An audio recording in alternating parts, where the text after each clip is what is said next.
activación de cuerpo, Rebot. Tengo que estar en forma para la ciberfiesta profundo que Jeremías está organizando. Si yo fuera un ser humano, haría ejercicio todos los días y también comería balanceado para estar más saludable. Un cevichito de pescado de mar o río es sano. ¿Algo así comerías? ¡Qué rico! Sí, comería cevichito con su ajicito y cebollita. Los humanos hablan mucho con diminutivos, ¿no? Algunos peruanos hablamos mucho así. Es cierto, es una forma de hablar con cariño de las cosas. Muy mosca de tu parte, Rebot. Mosca, esa es otra frase coloquial que se usa mucho, denota atención. Así es, amigo.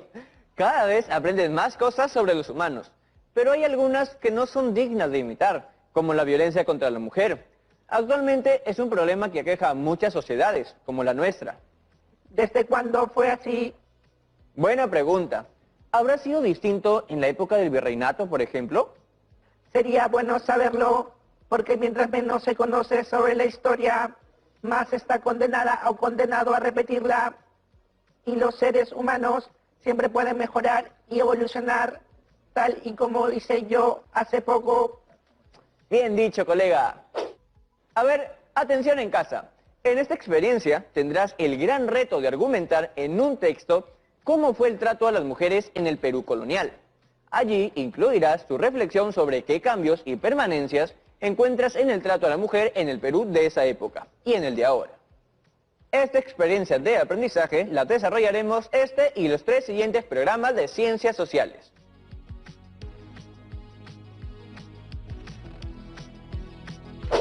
Pero no sin la guía de la profesora Jessica, a quien le damos la bienvenida. Hola Jonathan, Rebot, chicas y chicos en casa, espero se encuentren bien. Un gusto tenerla en el programa. Llegué justo a tiempo para anunciar el propósito de esta experiencia tan especial y necesaria que es la siguiente.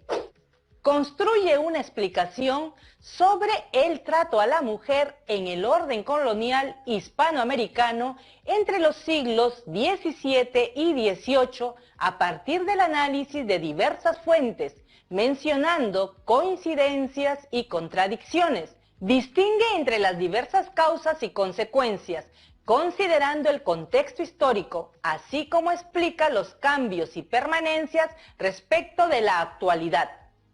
¡Excelente! Y el producto de este programa debe ser un insumo para lograr el reto final. Y ese insumo será tu argumento escrito en el que opines sobre el tema.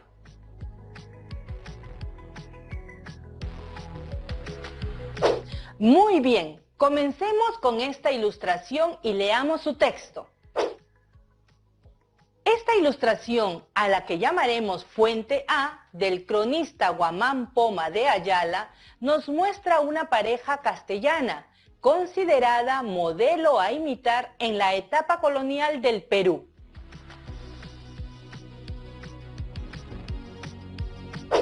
Al final del programa explicaremos más a detalle qué son las fuentes y sus tipos. Lee el siguiente texto, Jonathan, el cual, por si acaso, no tiene errores.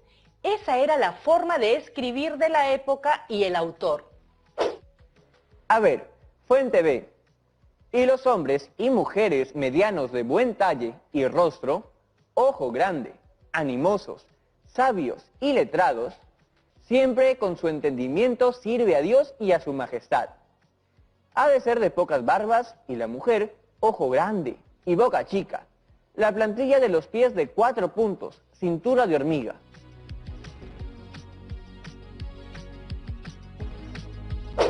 ¡Qué duro, profesora! Esperaba ciertos estándares físicos de la mujer, pero también del hombre. Así es, y no solo físicos. Fueron épocas distintas, con costumbres e ideas que han ido cambiando con el tiempo, aunque aún quedan cosas por mejorar. Profesora, ¿cómo fue el trato hacia las mujeres en el Perú colonial? ¿Fue igual para todas? Tengo data fidedigna, pero quiero complementarla. Definitivamente su situación fue distinta a la actual. Ahora, la mujer puede acceder a la educación superior, al campo laboral e incluso deciden con quién casarse, pero en la época colonial no fue así. ¿No? Ah, su profesora. Se ha avanzado mucho, pero aún falta bastante. Por ahora, es importante mencionar cómo vamos a lograr el reto del programa y cómo serán evaluados las y los estudiantes, para que puedan guiarse en la elaboración del texto argumentativo.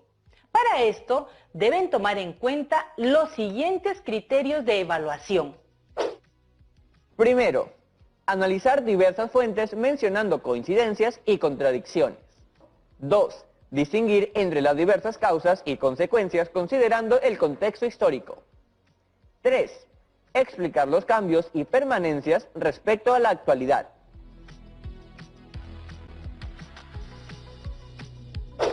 Ahora que ya sabemos cuáles son los criterios de evaluación, es importante que elaboremos nuestro plan de trabajo para desarrollar la respuesta argumentada.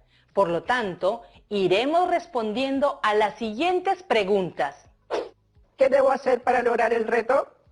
¿Con qué recursos cuento? ¿Cómo me organizaré?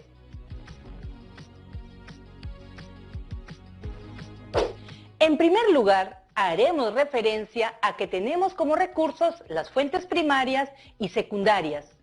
Estas nos comentan el momento de la llegada de los españoles y cómo fue el trato y la situación de la mujer española e indígena en las tierras americanas y en la época colonial, teniendo en cuenta la estructura económica y social. Leamos lo siguiente para adentrarnos en el tema. Fuente C. Cabe señalar que, en el primer periodo de la conquista, los españoles no trajeron a sus mujeres.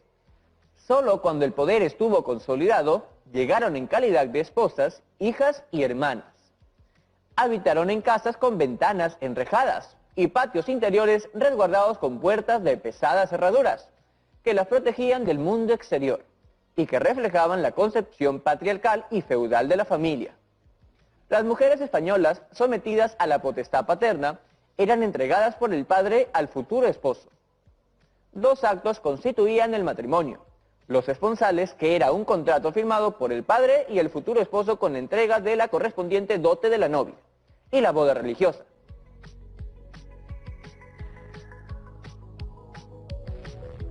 ¿Qué mensaje nos transmite la fuente C acerca del trato hacia las mujeres españolas en la sociedad colonial?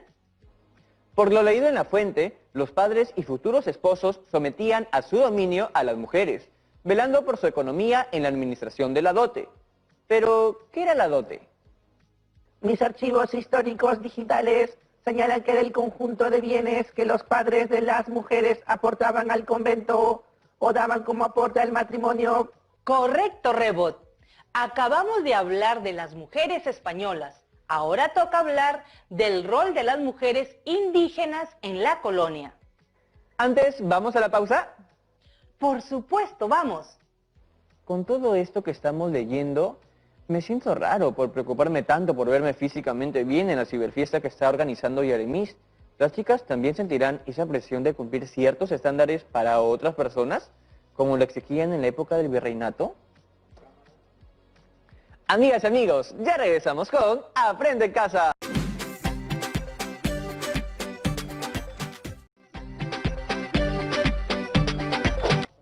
Hola a todos y todas en casa. Ya regresamos con este programa que está resultando revelador y muy valioso para entender mejor las problemáticas que vivimos y que debe terminar: la violencia contra la mujer. Jonathan, acabábamos de hablar de las mujeres españolas. Ahora tocaba hablar del rol de las mujeres indígenas en la sociedad colonial. Leamos el texto. A ver, el párroco de Pampamarca, de Aymaraes, se refiere al abuso contra las mujeres obligadas a tejer todo el año mucha ropa para enviarla a Potosí, pagando su trabajo en tabaco, cintas y otros géneros de que no necesitan para su alivio. Y de esta manera sacan de esta provincia, de los 4/3 que son corregidores, 3.700 piezas de ropa, sin que estas pobres mujeres tengan lugar de tejer para sí y para sus maridos sus vestuarios. Mientras que el cura Juan de la Borda dice que los hacendados envían a los pastores a hacer sus viajes y las mujeres quedan guardando el ganado, y de lo que se le pierde el tiempo de las cuentas. Les hacen abundantes cargos del que no pudiendo satisfacer se ven obligados a huir o a quedarse por esclavos perpetuos. Profesora, según la fuente D, a la mujer indígena se la explotaba en actividades como el tejido y ganadería.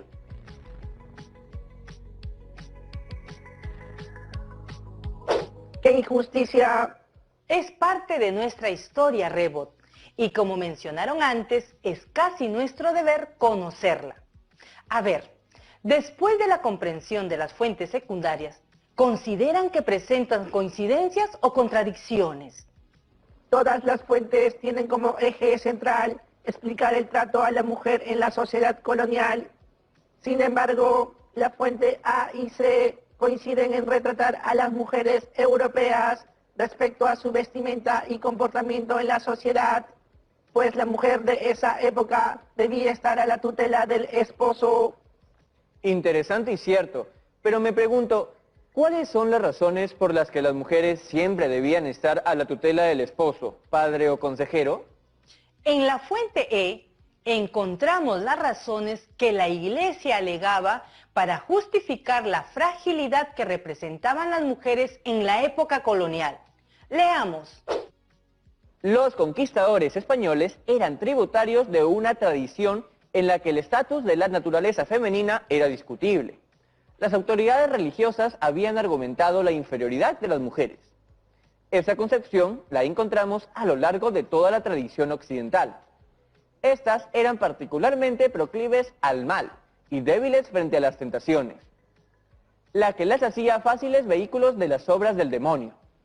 Estas características las ubicaban necesariamente bajo la tutela masculina, padre, esposo o sacerdote, adscribiéndoles así un rango de menores.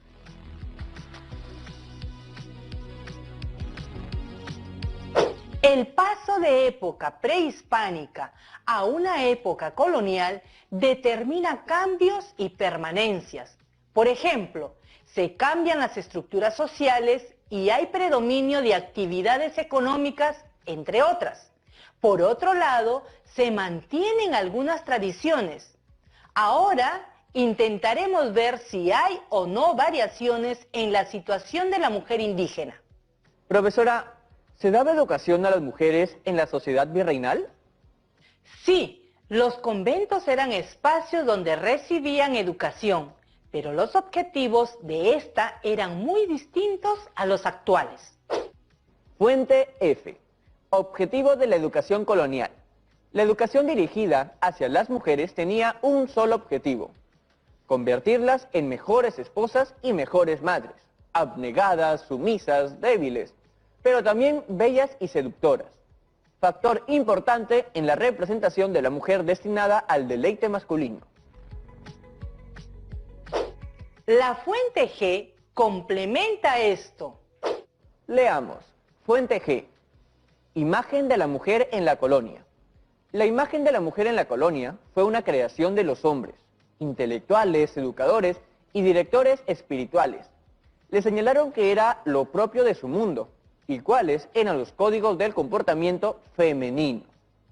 Durante estos años, teólogos y educadores fueron instituyendo un modelo de conducta y personalidad para las mujeres de la élite, donde pureza, honor, sumisión y obediencia al hombre las apoyaba y redimía.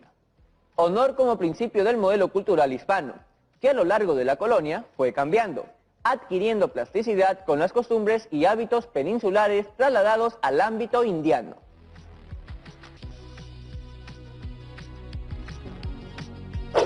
O sea, tanto las mujeres indígenas como españolas practicaban modelos y valores relacionados con el honor, pureza, virtud.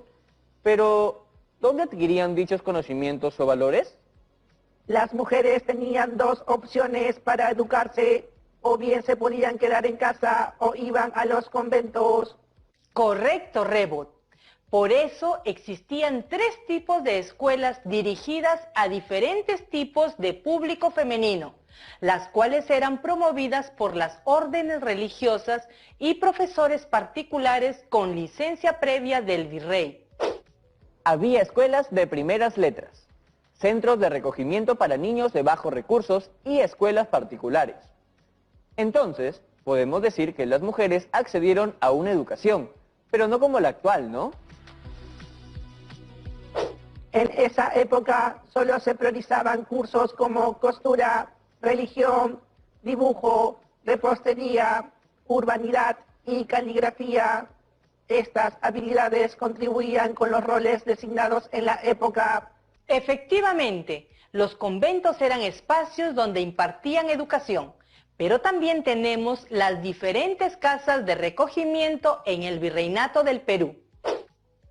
Por ejemplo, en el año de 1553, la Casa de Recogimiento San Juan de la Penitencia daba albergue y educación a niñas y niños pobres y huérfanos, así como entre 1561 y 1640 el Convento de la Encarnación, 1561, la Concepción, 1573, la Santísima Trinidad, 1584, Santa Clara, 1604, Santa Catalina de Sena, 1624, y Nuestra Señora del Prado, 1640, brindaban educación que les negaba el orden imperante. Pero las mujeres ahora pueden acceder a la educación desde niñas y elegir la carrera que quieran estudiar. En este periodo de pandemia, por ejemplo, el Estado se ha apoyado en los diversos medios de comunicación para que la educación sea accesible para todas y todos. Es verdad. Por ejemplo, quien tenga televisor o computadora puede ver el programa u oírlo por radio. Y profesora, ¿la educación era igual para todas las mujeres? Las niñas accedían a diferentes tipos de escuelas según su condición económico y étnica. Las blancas de pocos recursos económicos estudiaban en el Colegio Santa Cruz de Atocha, fundado en 1596 por doña María de Esquivel, y en el Colegio de la Caridad. Las mestizas en el Colegio de Nuestra Señora del Carmen, fundado en 1616 por doña Catalina María Gómez de Silva. ¿Y cuál era la situación de las mujeres dentro de los conventos y casas de recogimiento? Las monjas de familias nobles conservaban su dote, tenían criadas, vida social, podían recibir familiares o amigos y asistían a obras de teatro. En los estratos mestizos y pobres de la sociedad, las niñas aprendían a leer y escribir. También recibían cursos de enfermería y economía doméstica, y a cambio de la alimentación trabajaban como enfermeras. Era el caso de la Escuela de la Caridad, que pertenecía al Hospital de Mujeres. Las niñas huérfanas vivían situaciones precarias y en algunos casos sufrían maltrato. ¿Y cómo se desarrolla el matrimonio en la época colonial? Seguro era muy distinto a esta época. Para contraer matrimonio, las mujeres requerían del consentimiento paterno antes de los 25 años. Una vez casadas, quedaban bajo la protección legal del marido y solo se daba entre las personas de la misma casta. Cuando no era así, y se daba una situación de concubinato entre nobles españoles y mestizas, a los hijos se les consideraba ilegítimos y no podían ingresar a determinados colegios. ¿Y se podía dar un matrimonio entre las mujeres de la élite indígena y los españoles? Este tipo de alianzas permitía que las mujeres indígenas no pierdan sus privilegios. Veamos la siguiente fuente. Asimismo, desde el inicio de la denominada invasión española, se intentó implementar el matrimonio religioso y civil entre los indígenas. Se advierte que la unión más común en el pueblo fue el concubinato entre los indios y entre indios y españoles. El matrimonio sirvió para que los conquistadores utilizaran estas uniones para consolidar y afirmar su hegemonía en la sociedad. Por ejemplo, se casaron con cada una de las hijas de Huayna Cápac, el inca que murió antes de la llegada de los europeos.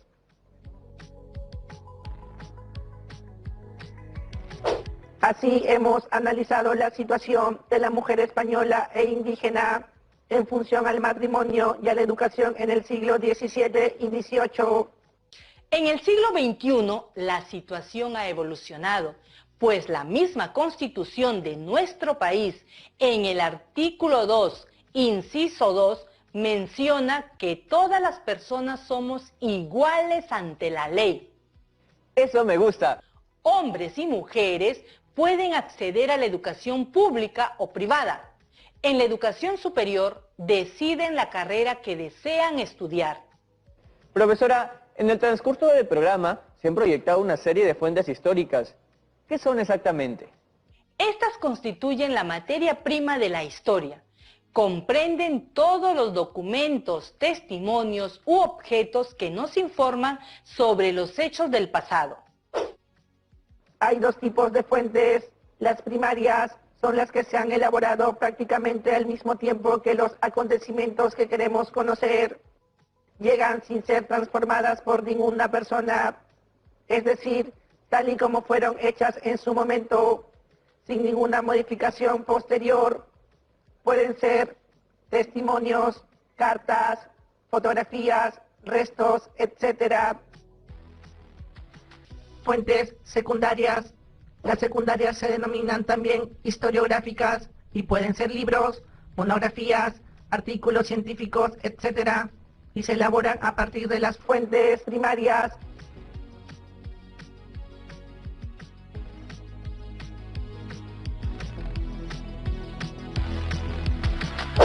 La ilustración que vimos de Guamán Poma de Ayala es una fuente primaria, por ejemplo. Por otro lado, algunos extractos fueron fuentes secundarias. ¿Qué dificultades podría presentar una imagen, tipo la de Guamán Poma de Ayala? La siguiente. Las imágenes son testigos mudos y resulta difícil traducir a palabras el testimonio que nos ofrecen. Pueden haber tenido por objeto comunicar su propio mensaje, pero no es raro que los historiadores hagan caso omiso de él para leer entre líneas las imágenes e interpretar cosas que el artista no sabía que estaba diciendo. Es preciso utilizar las imágenes con cuidado, incluso continuo, lo mismo que cualquier otro tipo de fuente para darse cuenta de su fragilidad.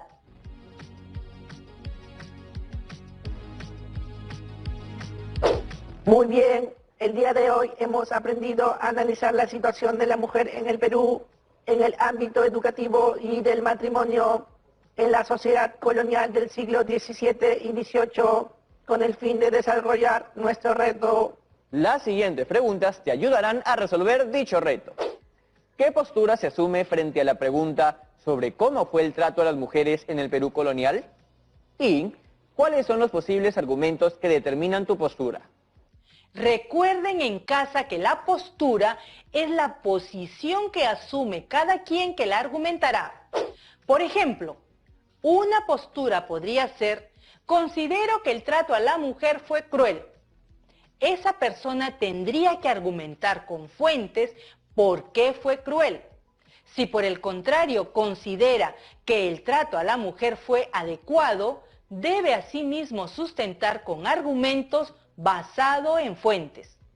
Ahora te toca a ti en casa. Revisa los apuntes que tomaste en este programa u otras fuentes confiables y plantea tu postura sobre cómo fue el trato a las mujeres en el Perú colonial. Profesora, muchas gracias. Gracias a ti y a Rebot. Mucha suerte a todas y todos en casa. Hasta pronto, profesora. Rebot, con todas estas exigencias de comportamiento y físicas que había en la época colonial, creo que aprecio mucho más eso de que lo mejor es ser uno mismo y que todas y todos podamos serlo por igual. ¿No te parece? Eso suena bien. ¿Sabes? Trataré de comer sano esta semana y seguiré ejercitándome, pero no para que me vean bien en la ciberfiesta, sino para sentirme bien conmigo mismo. ¿Cómo la ves? Me parece perfecto, colega. Bien, amigas y amigos, escríbanos para cualquier cosa a tercero@minedu.gov.p